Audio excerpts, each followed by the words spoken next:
महात्मा गांधी जी के नेतृत्व वाले भारत छोड़ो आंदोलन में कई लोग शामिल हुए और इसकी शुरुआत दूसरे विश्व युद्ध के समय 8 अगस्त 1942 को की गई। आपने भारत छोड़ो आंदोलन के बारे में कई लेख पढ़े होंगे, पर क्या आपने कभी उषा मेहता के बारे में पढ़ा है? उषा मेहता ने भारत छोड़ो आंदोलन में काफी अनोखे तरीके से भाग लिया था, जिसे जानकर आप प्रेरित हो उठेंगे। तो दोस्तों, आज हम एक्सप्लेन करने वाले हैं ए वतन वतन मेरे मूवी को, जिसमें उषा मेहता की रोचक कहानी को दिखाया गया है। तो वीडियो को शुरू करते हैं, और अगर वीडियो अच्छा लगे तो वीडियो को लाइक जरूर कीजिएगा और इसी तरह की वीडियोस पाने के लिए आप हमारे चैनल को सब्सक्राइब भी कीजिएगा, ताकि आपको इसी तरह के लेटेस्ट और फ्रेश कंटेंट मिलते रहे। तो फिल्म की कहानी शुरू होती है सूरत में 1930 से, जहां पर कि एक टीचर जो है वो अपने नन्हे मुन्ने स्टूडेंट को पढ़ा रहा होता है, और यहीं पर हम पहली बार उषा को देख पाते हैं, जो कि 10 साल की एक छोटी सी बच्ची है। यहाँ पर टीचर जो है वो बच्चों को महात्मा गांधी के नमक आंदोलन के बारे में बता रहे होते हैं, और यहाँ पर उषा जो है वो बहुत ही अच्छे से सुन रही होती है। लेकिन थोड़ी देर के बाद यहाँ पर कुछ अंग्रेजी ऑफिसर आ पहुँचते हैं और वो टीचर को बेरहमी से मारने लगते हैं। यहाँ पर उषा उन्हें रोकने की काफी कोशिश करती है, लेकिन बदले में उसकी भी पिटाई हो जाती है और उसे घर भेज दिया जाता है। और जब घर मालूम चलता है कि उषा ने अंग्रेजों से लड़ने की कोशिश की है, तो यहाँ पर उसके पिता बहुत गुस्सा होते हैं और वो उषा को एक कमरे में बंद कर देते हैं। थोड़ी देर के बाद वो उषा को बाहर निकालते हैं, और यहाँ में मालूम चलता है कि उषा के पिता दरअसल में एक जज है और वो ब्रिटिश एम्पायर को बहुत मानते हैं और उन्हें देश की आज़ादी में कोई भी दिलचस्पी नहीं है। जिसके कुछ सालों के बाद वो बम्बई में शिफ्ट हो जाते हैं, जहाँ पर कि हम 1942 के सीन को देख पाते हैं, जहाँ पर कि देश के बहुत सारे प्रदर्शनकारी जो है वो ब्रिटिश एम्पायर के खिलाफ प्रदर्शन कर रहे होते हैं। और यहीं पर उषा भी अपने दोस्तों के साथ मौजूद थी, लेकिन तभी यहाँ पर अंग्रेजी ऑफिसर्स आ जाते हैं और वो इन लोगों को मारकर भगा देते हैं। अब बाद में उषा और उसके दोस्त जो है वो बलवीर सिंह नाम के एक आदमी से मिलते हैं, जो कि कांग्रेस पार्टी का एक सदस्य है, और वो सभी लोग आजादी को लेकर लड़ाई लड़ रहे हैं। जिसके बाद उषा जो है वो अपने घर पहुंच जाती है। घर पहुंचने के बाद वो देखती है कि उसके पिता जो है वो अभी भी चर्चिल की स्पीच की तारीफ कर रहे हैं। बाहर जाने पर उसके पिता एक सरप्राइज देते हैं। दरअसल में उन्होंने एक नई कार लेकर आए थे और उस कार पर ब्रिटिश एम्पायर का फ्लैग लगा हुआ था। ये देखकर यहाँ पर उषा उनसे कहती है कि चर्चिल की कार आप ही को मुबारक, और यहाँ से वो चली जाती है। अब ये सारी बातें उषा जो है वो अपने खास दोस्त कौशिक को बताती है कि मैंने अपने पिता के साथ ऐसा किया है। उसे बिल्कुल भी अच्छा नहीं लग रहा है। कौशिक हमेशा उषा के साथ रहता और हमेशा उसका सपोर्ट करता है। जिसके बाद वो लोग बलवीर सिंह के पास जाते हैं। बलवीर सिंह उन्हें अच्छी अच्छी बातें बताता है, और अब उषा के सभी दोस्त अब कांग्रेस पार्टी के लिए काम करने लगे थे, और उषा के कौशिक और फहाद दोनों दोस्त इस कांग्रेस पार्टी में शामिल थे। ये देखकर उषा को बड़ा अच्छा लगा था, लेकिन उषा ने अभी ये बात अपने घर पर नहीं बताई है।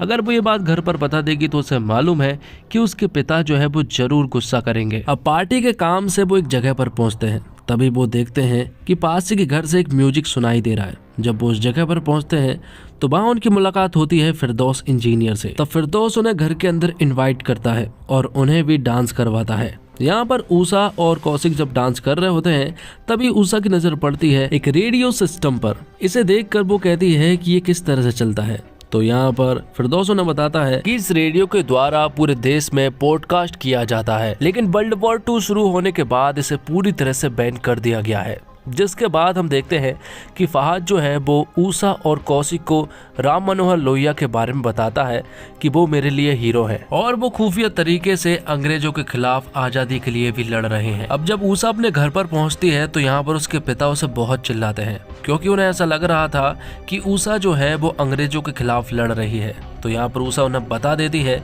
कि वो ऐसा कोई भी काम नहीं कर रही है, लेकिन पिता को तो पूरी तरह से शक था, इसलिए वो उषा से अपनी कसम खिलवाते हैं और कहते हैं कि तुम कांग्रेस पार्टी कभी भी ज्वाइन नहीं करोगे।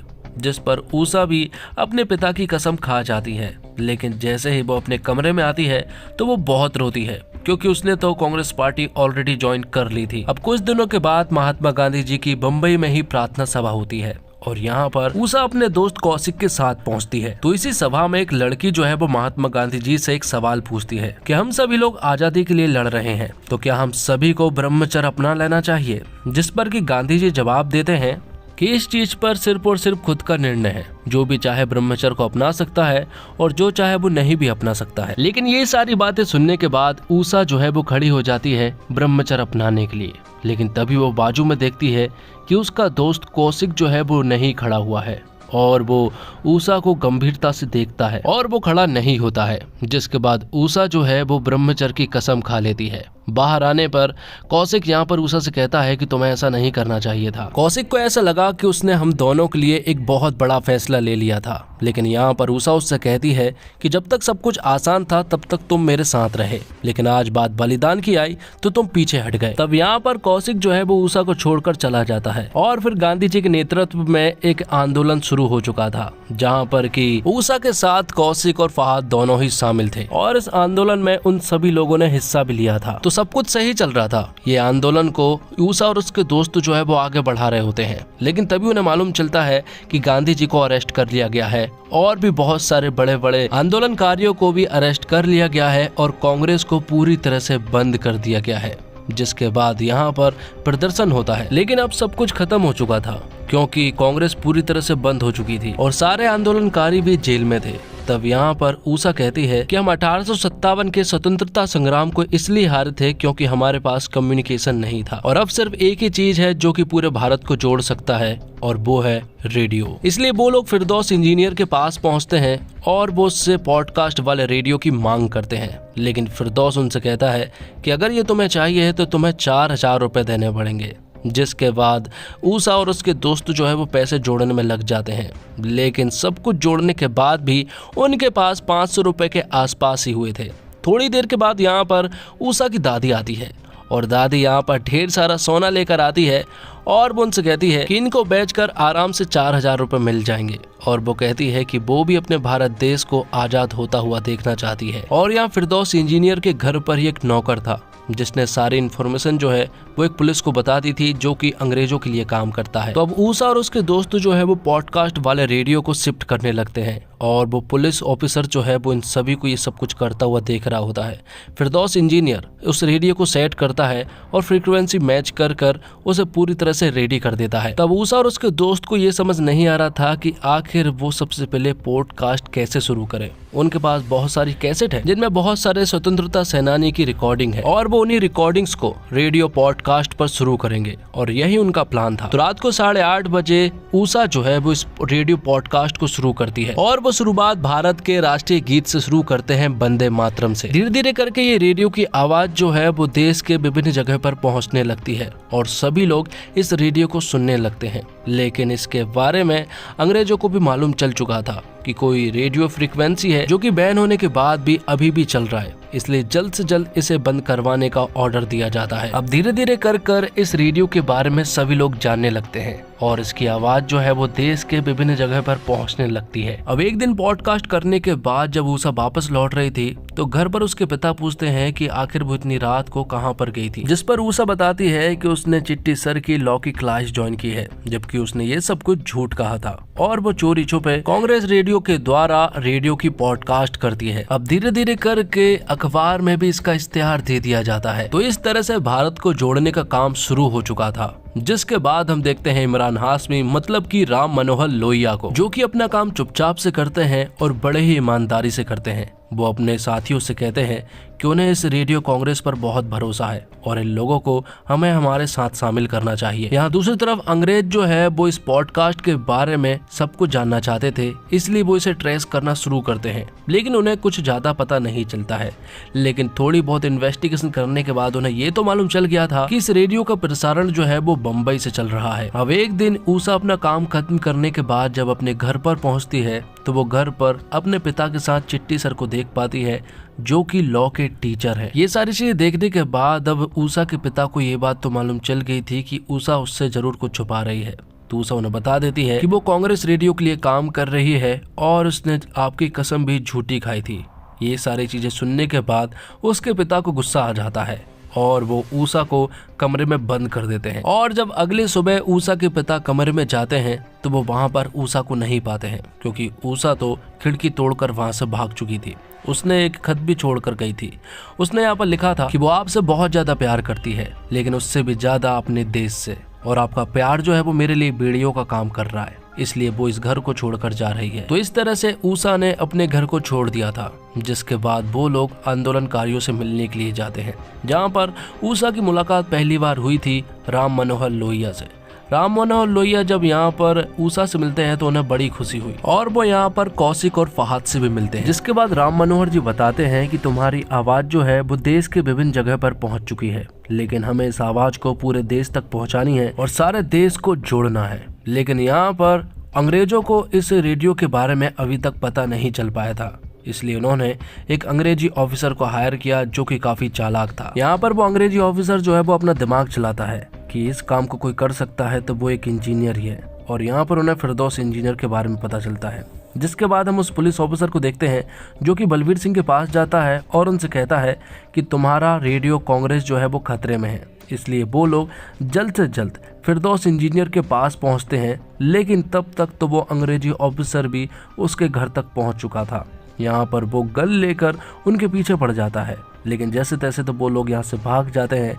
लेकिन आखिर में सभी को बचाने की खातिर बलवीर सिंह खुद की जान दे देता है। जिसके बाद राम मनोहर जी उसकी श्रद्धांजलि में सभी को बताते हैं कि बलवीर सिंह की जान इस तरह से जाया नहीं जाना चाहिए। उसने अपनी जान इसलिए दी क्योंकि उसे आजादी चाहिए थी और आजादी के लिए उसे अपनी जान की परवाह भी नहीं थी। अब राम मनोहर की ये सारी बातें सुनने के बाद ऊषा अपनी जान की परवाह ना करते हुए अब अपनी जान तक जोखिम में डालने लगी थी। तो ऊषा यहाँ पर कौशिक से कहती है कि तुम ये जो सब कर रहे हो वो मेरे लिए कर रहे हो या फिर देश के लिए कर रहे हो। यहाँ पर ऊषा उससे ये भी कहती है कि तुम देश के लिए कुछ करो या फिर ना करो, लेकिन मेरे रास्ते का पत्थर मत बनो। जिसके बाद इसी तरह से रेडियो को पॉडकास्ट चलता रहता है और भारत जोड़ने का ये कारवा आगे बढ़ता रहता है, क्योंकि अब देश के हर एक नागरिक तक ये आवाज पहुंच रही थी। वह राम मनोहर जी अपनी स्पीच को रिकॉर्ड करके देते और रात को 8:30 बजे ऊषा जो है वो अपने रेडियो पॉडकास्ट पर उसे चलाती, जिससे कि सारा हिंदुस्तान सुनता और सभी लोग एक होने लगते। सारे हिंदुस्तान के अंदर अब जोश भर चुका था, सभी लोग एक होने लगे थे और अब उन्हें पूरी उम्मीद थी कि अब आजादी ज्यादा दूर नहीं है। और इस चीज से राम मनोहर जी भी बहुत खुश थे, क्योंकि उनकी आवाज जो है वो पूरे देश तक पहुंच रही थी और रिस्पॉन्स भी बहुत अच्छा आ रहा था। दूसरी तरफ वो अंग्रेजी ऑफिसर जो है वो इन्हें ट्रेस करने में लगा हुआ था। तब उन्होंने पुलिस की एक ऐसी वैन को मंगवाई जो कि रेडियो सिग्नल को ट्रेस करने का काम करती है, जिसके बारे में राम मनोहर जी को खबरी के द्वारा पता चल गया था।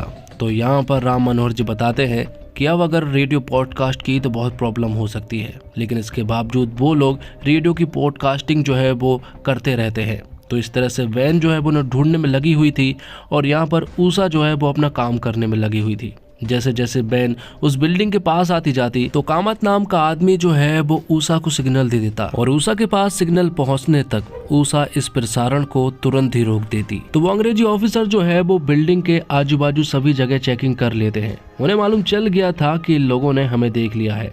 तो यहाँ पर ऊषा और उसके पूरे सदस्य जो है वो जगह को बदल देते हैं।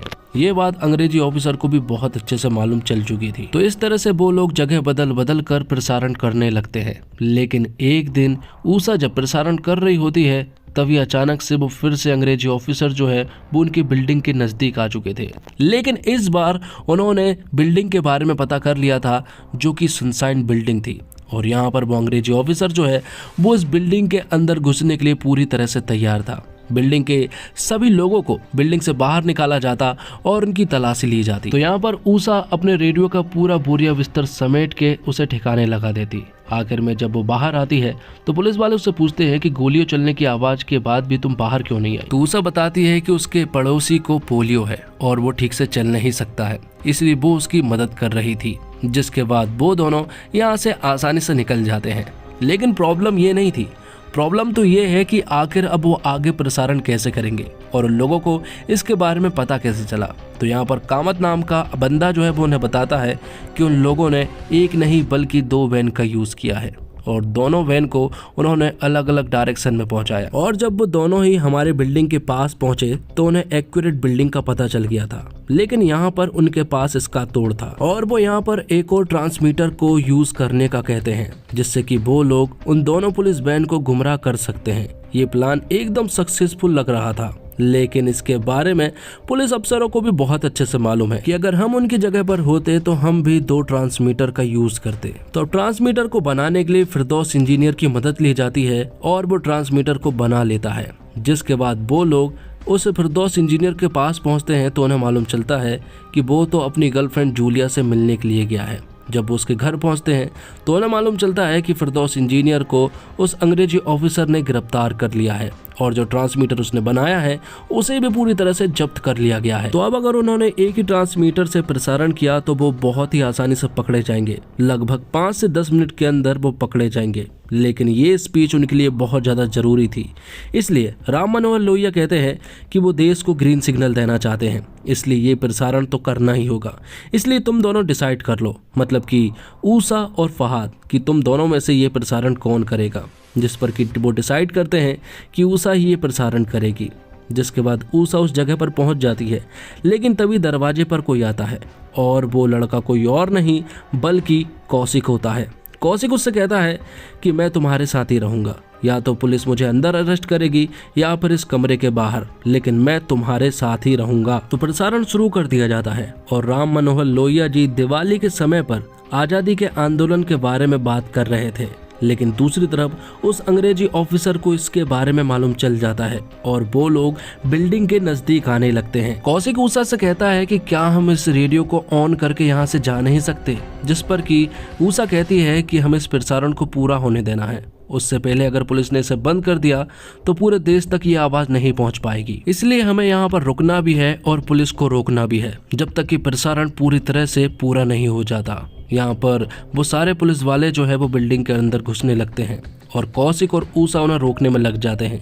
और यहाँ दूसरी तरफ पूरे भारत में राम मनोहर लोहिया जी की बात सुनने के बाद जोश जग आया था और सभी लोग अंग्रेजों के खिलाफ विद्रोह करने के लिए सड़क पर आ चुके थे। और यहाँ आखिर में वो अंग्रेजी ऑफिसर जो है वो ऊषा और कौशिक को अरेस्ट कर लेता है और यहाँ देश के विभिन्न जगहों पर बहुत सारे क्रांतिकारी जो है वो सड़क पे उतर कर विद्रोह कर रहे थे, लेकिन अंग्रेज जो है वो इनके ऊपर हमला कर देते हैं और ये पूरा आंदोलन पूरी तरह से तबाह कर देते हैं। और यहाँ जेल में ऊषा को बुरी तरह से टॉर्चर किया जा रहा था और कौशिक को भी, और वो उन्हें टॉर्चर करते हुए सिर्फ एक बात कहलवाना चाह रहे थे कि इन सब के पीछे राम मनोहर लोहिया का हाथ है, ये बात वो कबूल कर ले। लेकिन ऊषा के मुंह से जय हिंद के अलावा उन्हें कुछ भी नहीं सुनने को मिलता है। तो फिर ऊषा को 4 साल की सजा हुई और उन्हें पूना के येरवाड़ा जेल में रखा गया, जिसके बाद उनके पिता ने एक चिट्ठी लिखी। 4 साल के बाद ऊषा बाहर आने वाली थी, जिस पर कि ऊषा के पिता कहते हैं कि जज साहब बनने के बाद उसे इतनी इज्जत नहीं मिली जितना उसका पिता बनने के बाद मिल रही है। तो अब आज के दिन ही ऊषा जो है वो येरवाड़ा जेल से रिहा होने वाली थी, जिसमें सबसे पहले वो अपने पिता और दादी से मिलती है। और जब वो रेलवे स्टेशन से बाहर निकलती है तो लगभग 20,000 से ज्यादा लोग यहाँ पर ऊषा के स्वागत में खड़े हुए थे, क्योंकि वो अभी तक ऊषा ने जो किया है वो भूल नहीं पाए थे। और फिर 1946 में जब ऊषा जेल से रिहा हुई तब अंग्रेजी सियासत के खिलाफ आवाज उठाते हुए 20,000 लोगों ने उनका स्वागत करने रेलवे स्टेशन पर आए। यह फिल्म उन अनगिनत गुमनाम नायकों को समर्पित है जिन्होंने भारत की स्वतंत्रता के लिए अपने प्राण त्याग दिए। तो वही 1944 में राम मनोहर लोहिया जी को गिरफ्तार किया गया और जेल में ब्रिटिश ने उन पर कठोर अत्याचार किए। 1946 में जेल से रिहा होने के बाद उन्होंने आजादी की लड़ाई जारी रखी। तो यह फिल्म ऊषा मेहता की जिंदगी से प्रेरित है। उनको 1998 में पद्म विभूषण से सम्मानित किया गया। जीवन भर गांधीवाद का अनुसरण करने के बाद 2000 में उनका निधन हो गया। वह कभी सक्रिय राजनीति में शामिल नहीं हुई थी। और इसी के साथ इस फिल्म का दी एंड हो जाता है और इसी के साथ ये वीडियो भी यहीं पर खत्म होता है। तो दोस्तों उम्मीद करता हूँ आपको वीडियो पसंद आई होगी। वीडियो पसंद आई हो तो वीडियो को लाइक जरूर कीजिएगा और इसी तरह के वीडियोस पाने के लिए आप हमारे चैनल को सब्सक्राइब भी कीजिएगा, ताकि आपको इसी तरह के लेटेस्ट और फ्रेश कंटेंट मिलते रहे। मिलते हैं एक और कमाल की वीडियो के साथ, तब तक के लिए आप हमारे चैनल के साथ बने रहिए। धन्यवाद। जय हिंद, जय भारत, जय श्री राम।